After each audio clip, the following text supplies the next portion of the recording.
આજે એક એવી ઘટના વિશે વાત કરવી છે જેને સાંભળીને સમાજમાં સંબંધો પરથી વિશ્વાસ ઉઠી જાય છે।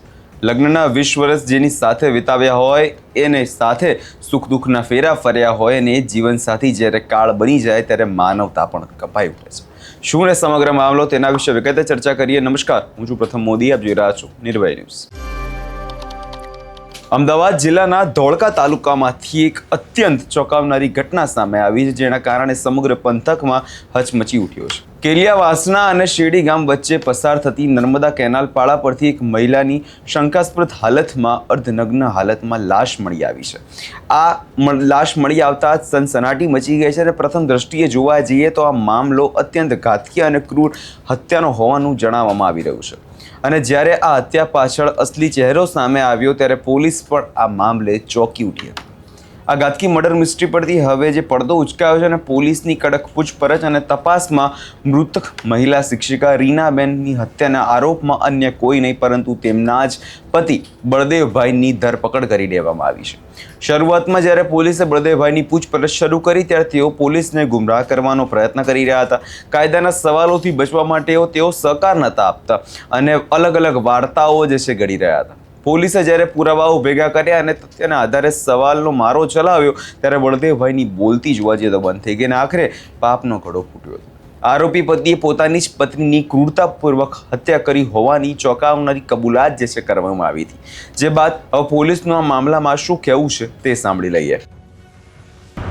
અમદાવાદ ગ્રામ્ય જિલ્લાના ધોળકા રૂરલ વિસ્તારમાં ચલોડાથી કેલિયાવાસણા જવાના રસ્તે જાડી વિસ્તારમાં એક 40 વર્ષ અંદાજિત ઉંમરની એક મહિલાની લાશ મળેલી, જે અર્ધ સળગાયેલી હાલતમાં હતી અને મૃત હાલતમાં હતી।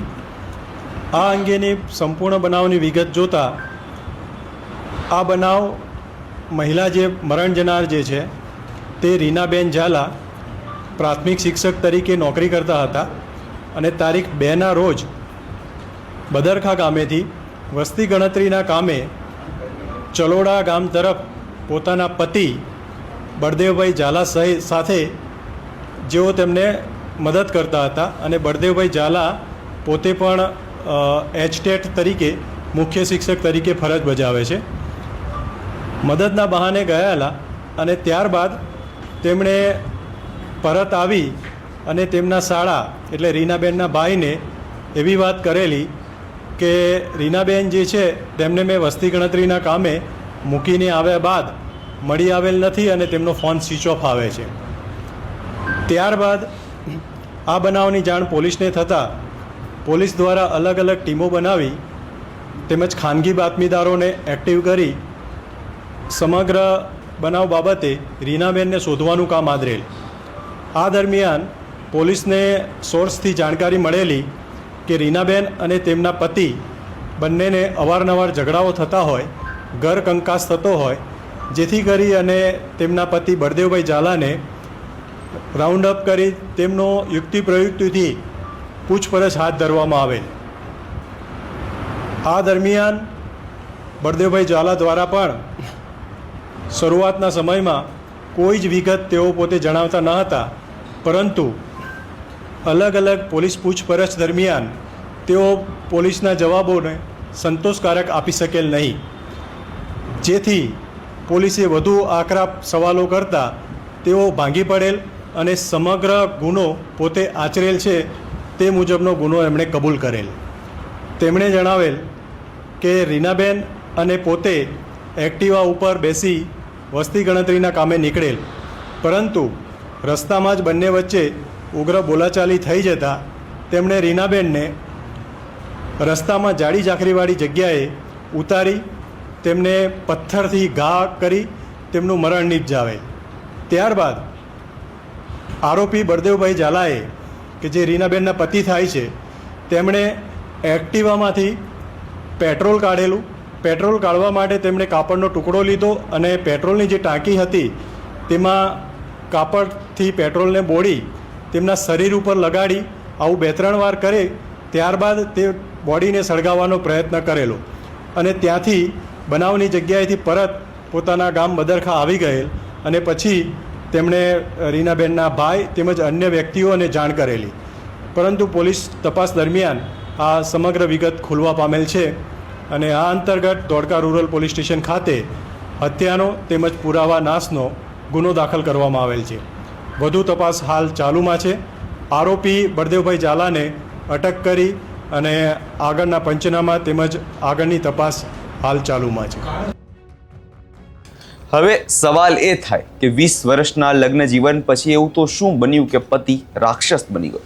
પોલીસ તપાસમાં જે વિગતો સામે આવી તે કૌટુંબિક કંકાસની અને ભયાનક તસવીર રજૂ કરે છે. આરોપી બળદેવભાઈ અને તેમના પત્ની રીનાબેન બંને સરકારી નોકરી કાર્યરત હતા. સમાજની નજરે જોવા જઈએ તો એક સુખી અને ભણેલો ગણેલો પરિવાર કહેવાય, પણ ઘરની 4 દિવાલો વચ્ચે કંઈક અલગ જ ચાલી રહ્યું હતું. બંને વચ્ચે ઘરેલું બાબતોને લઈ વારંવાર ઉગ્ર ઝઘડાઓ થતા હતા. 20 વર્ષના લગ્ન જીવન દરમિયાન તેમના 2 સંતાનો પણ છે. પરંતુ વિડંબના એ છે કે જ્યારે પણ ઘરમાં ઝઘડો થતો ત્યારે બંને સંતાનો હંમેશા પોતાની માતા એટલે કે રીનાબેનનો પક્ષ લેતા હતા અને આ જ વાત બળદેવભાઈના મનમાં ઘર કરી ગઈ હતી. સંતાનો પણ પત્ની તરફ હોવાથી બળદેવભાઈ ઘરમાં એકલતા અને નકારાત્મક અનુભવતા હતા અને આ આક્રોશ ધીમે ધીમે ભયાનક કાવતરામાં ફેરવાયો. ઘટનાના દિવસે આખરે બન્યું શું હતું જો તેની વાત કરીએ તો તે દિવસે બળદેવભાઈ અને રીનાબેન બંને વસ્તી ગણતરીની સત્તાવાર કામગીરી માટે સાથે નીકળ્યા. કોઈને અંદાજ નહોતો કે આ સફર રીનાબેનની જિંદગીની કદાચ આખરી સફર હશે. રસ્તામાં જતા રહેતા બંને વચ્ચે ફરી કોઈ જૂની બાબતે બોલાચાલી શરૂ થઈ અને ઝઘડો રસ્તામાં ઉગ્ર બન્યો. ગુસ્સામાં બળદેવભાઈએ વાહન રસ્તા પર રોક્યું અને રીનાબેનને બળજબરીપૂર્વક રસ્તામાં જ ઉતારી દીધા. આક્રોશ ત્યારે વટાવી ચૂક્યો કે આરોપી ત્યાં પડેલા પથ્થરના ઘા રીનાબેન પર ઝીકવાનું શરૂ કરી દીધું. પથ્થરના ઉપરા છપરી ઘા મારીને તેણે રીનાબેનની નિમ્ન હત્યા કરી નાખી. એટલું જ નહીં, પોતાના ભયાનક ગુસ્સાને છુપાવવા માટે અને પુરાવાનો નાશ કરવા માટે પોતાના એક્ટિવા સ્કૂટરમાંથી પેટ્રોલ કાઢ્યું અને કાપડની મદદથી રીનાબેનના મૃતદેહને સળગાવવાનો પ્રયાસ કરવામાં આવ્યો, જેના કારણે તેમની લાશ ઓળખ ના થઈ શકે. આ ઘટનાનો સૌથી ચોંકાવનારો ભાગ એ છે કે હત્યા કર્યા પછી પણ આરોપીના ચહેરા પર કોઈ પણ પછતાવો નહોતો. અત્યંત શાતિર ગુનેગારની જેમ તે વર્તવા લાગ્યો. રીનાબેનની લાશને બળતી મૂકીને બળદેવભાઈ સીધા પોતાની ગામની લાઇબ્રેરીમાં ગયા, જ્યાં તેઓ પોતાનું LBI એટલે કે ગુનાના સમયે પોતે ક્યાંક બીજી જગ્યાએ હોય તે સાબિત કરી શકે. લાઇબ્રેરીમાંથી તેઓ શાંતિથી ઘરે પરત પાછા ફર્યા અને પહોંચીને તેમણે એક નવો ડ્રામા શરૂ કર્યો. તેમણે રીનાબેનના ભાઈ એટલે કે પોતાના શાળાને ફોન કર્યો અને ગભરાવાના ઢોંગમાં કહ્યું કે રીના હજી સુધી ઘરે નથી પહોંચી, તે ગુમ થઈ ગઈ છે. પોતાની રીટેક પોતાના પર કોઈ શંકા ના કરી શકે તે માટે બળદેવભાઈએ પોતે પણ પત્નીની શોધખોળ કરવાનો ઢોંગ કરવાનો શરૂ કરી દીધો. પરંતુ કાયદાના હાથ લાંબા હોય છે અને પોલીસની તીક્ષ્ણ નજરથી આ કાવા દાવા છુપા ના રહ્યા. હાલ પોલીસે આ પાપી પતિની ધરપકડ કરી લીધી છે અને છેલ્લે જેલના સળિયા પાછળ ધકેલી દેવામાં આવ્યો છે.